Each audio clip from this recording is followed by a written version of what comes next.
Hey everyone, it's Elaine.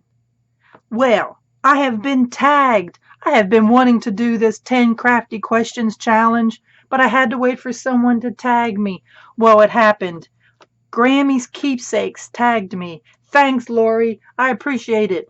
I didn't know. Have you been reading my mind? I'm excited about it. And so here, let's get started. First question is what is your name? Well, my name is Elaine Marie, maiden name Williams, Larkin. That's it. All there is to that. How did you come up with your YouTube name? Well, my YouTube channel is Elaine Larkin with Larkin Lane Creations. The Larkin Lane Creations, I had actually started a Facebook group with that. I had started to upcycle and recycle construction samples I had been given from work. Larkin Lane is actually the road on which I live. I know, coincidence. Think about it. Lots of times people will say, okay, your name, Elaine Larkin, your address, blah, blah, blah, Larkin Lane. What? Yeah, it's pretty funny. But I live very much in the country, and we used to have a rural route. Well, when we got 911, I went to town and asked for the commissioners to consider naming our road Larkin Lane. Our road is only about 1.5 miles long. My husband's family are the only ones that live on this road. We will never have a population explosion, so it wasn't hard. So then I kind of reached out to some friends and I said, I want to have Larkin Lane. What else could I put in there that people will know that I'm up to something? So one of my friends suggested Creations. So Larkin Lane Creations was born many, many years ago. Next question. What is your favorite craft? Well, I've done a bunch. I've played in paints. I've played in clay. I've played a little bit with stained glass. Of course, paper. So paper and paint together are probably my favorite. Yeah, I'd have to say paper and paint combined. I've also sewed for a very long time, pretty much self-taught in the grand scheme of things. So what are your favorite places to shop for supplies? I'd have to say these days, my most favorite spot is probably thrift stores like Goodwill kind of stores, Salvation Army, Valley Rescue kind of stores. I do like to go in mom and pop craft stores if I'm in an area and there are any. They go out of business rapidly. You know, it's hard for them to stay in business. So I do always try to purchase something when I'm in a store like that. The big box stores, yeah, I mean, they're a necessary thing to have, no doubt about it, and we need them. And I will go to the big box stores for, basic supplies. But to find things unusual, you really have to be out and about and go to, like I said, thrift stores and Goodwills and such. So, who are your top 5 crafty YouTubers? All right, well, I have printed those out. My first one I am going to say is Grammy's Keepsakes. She's very talented and is pretty much strictly business when she's on her channel. She works rapidly. I think she's like me. There's not a whole lot of editing, but she gets things done, and I really like that. Now, these next 4 gals are friends of mine that I met at a retreat that I went to in August, and they all have YouTube channels. They're all different kinds of things, and I really do try to support them. So these 5 are the ones that I'm going to answer the question with, and that is Grammy's Keepsakes, Carrie Chambless, Rankin Studios, Janet Fursden, and Speckled Seahorse.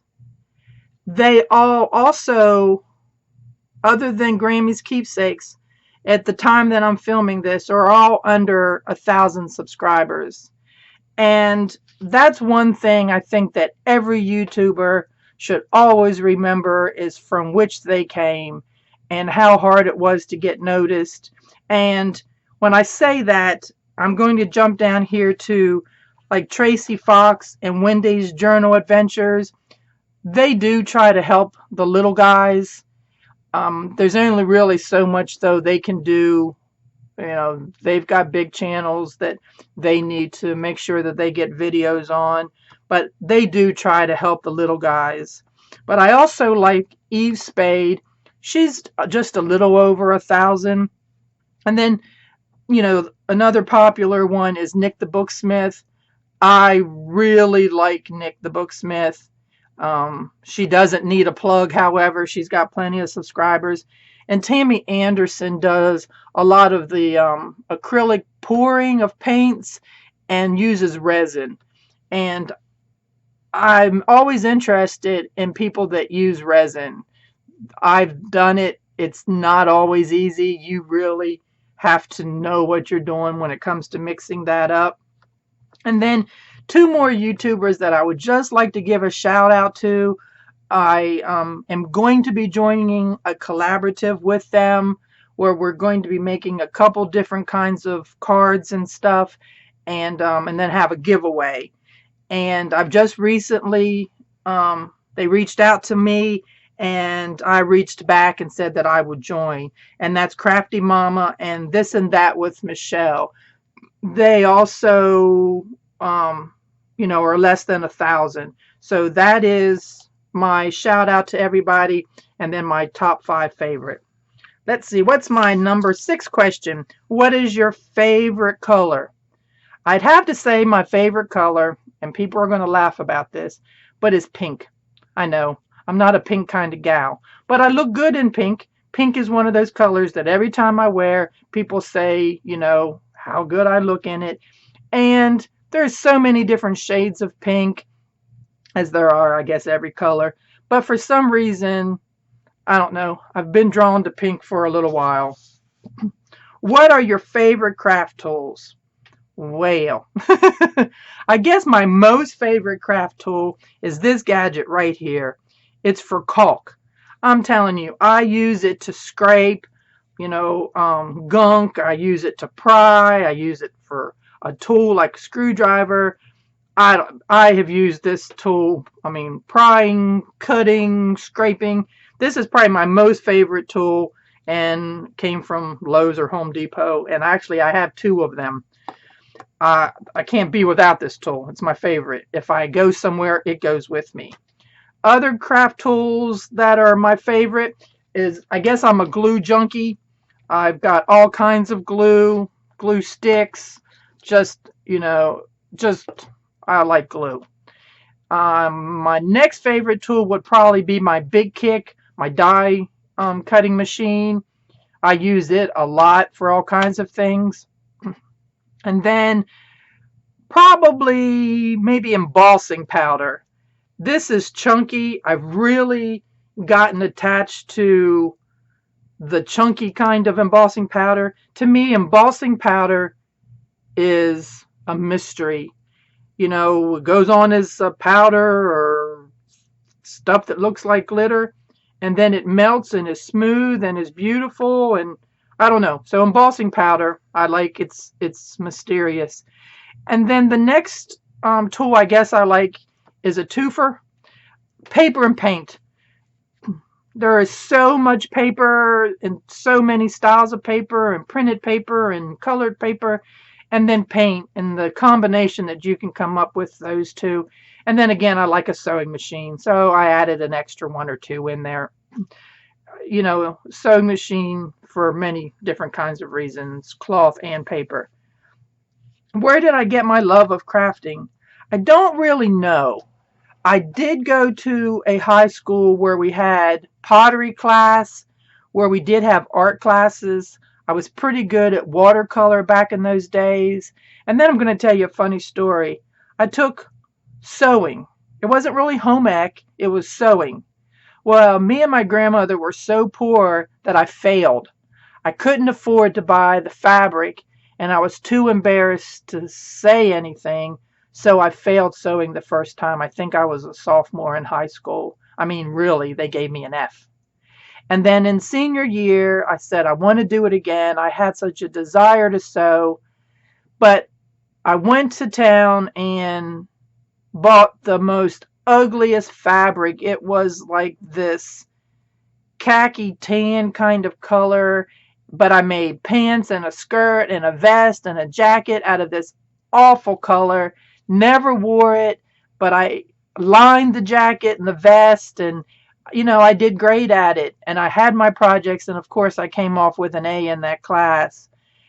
So I would have to say, I guess I got my love of crafting from maybe my high school. When did you start crafting? Well, that's kind of the same answer, high school.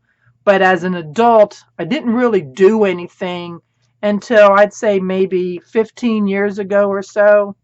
And a friend of mine discovered embossing powder. Not the chunky stuff, but she came to my house and she showed me some stuff that she had done with embossing powder on some cards. She had started making cards. So I started making cards. And I'd send them to family and friends.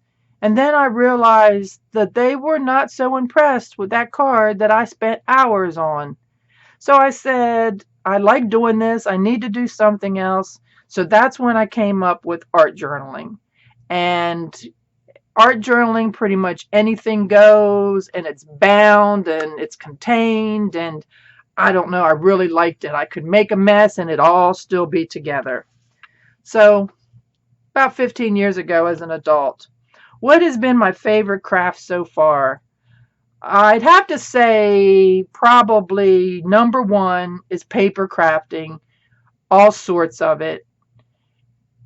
Making journals these days is a lot of fun.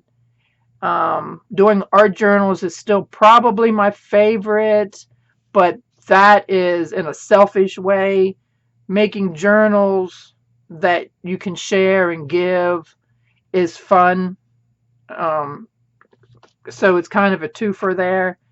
And then, of course, I still do like to sew, not necessarily to make any kind of clothing, but, I did a bunch of upholstery quilts, just the big pieces, and gave to the homeless shelter, ladies shelter. And that was very rewarding for me. And they were tickled pink when they got them. So I'd have to say, yeah, probably still paper and then fabric, playing with fabric. So I am now going to tag 2 people to continue this challenge, and that will be Carrie Chambless and Terry Rankin with Rankin Studios. So I hope they do it, and I hope you go and watch them. And again, thanks, Grammy. Should I say Lori, for tagging me, and I do appreciate it, for the opportunity to share a little bit about me with you. So everyone have a good day, and don't forget, subscribe to me. Bye.